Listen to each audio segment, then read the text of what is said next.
Nicole Petallides live here at the NASDAQ. You are tuned in to the watch list. Thanks for joining us. For our stock spotlight today, we're joined by Philippe Dubuc, a Senior Vice President and Chief Financial Officer of Thera Technologies, the ticker symbol THTX. This was trading in Toronto, and now this is the first day that it's trading right here in the United States of America, right here in the NASDAQ. So why here? Why now? Well, we've been... right? And obviously, it was epidemic. It was tough at that time.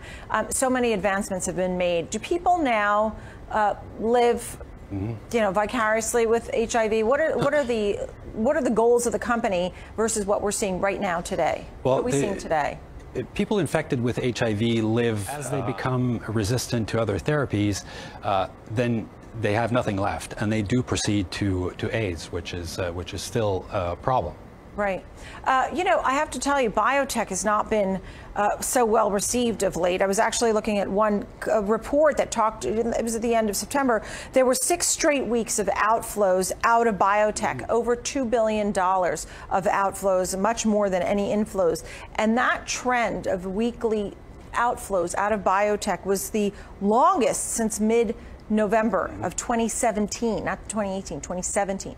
So the group, I guess it gets a lot of love and then not a lot of love. Does that worry you? I mean, when you talk about your company and the investment and listing here, you may not get as much, love on the stock market. Well, we don't. So you're funded until when, probably? Well, it depends on how we ramp up the R&D. But for now, we're not raising cash. We're front and center for you and the CEO in your discussions. What is it that you would like to see, or what concerns you most? Well, pricing for medicines is really tough. So we're not too worried. Well, it's great to see you. THTX is the ticker symbol. It's great to see you. Thank you so much for being with us.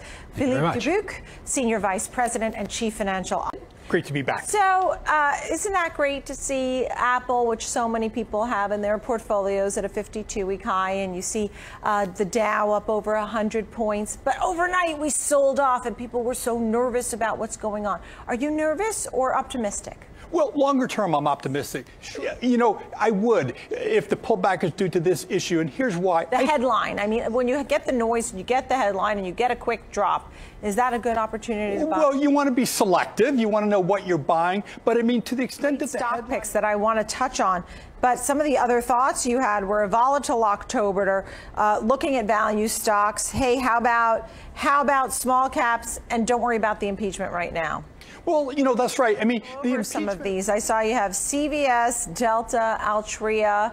Which one do you want to start with? Well, let's start with Delta, because we just heard their earnings today. Now, the good news was, they beat analyst expectations. Stocks almost. What about General Motors? That's one of your picks, and they really haven't settled, obviously, the battle that they have with the UAW, right? There's so much going on. Well, okay, so if your time frame is like a week. Absolutely. Them and Walgreens control the drugstore business. They have the large. What is that? BAA? That's not one I follow a lot, David Dietz. So if geopolitical tensions make you nervous. I like that. David Dietz, a lot of fun. Thanks for the great chat and the in-depth look at some of these great stocks. David Dietz, President and Chief Investment Strategist at Point of View Wealth Management. Thanks for joining us on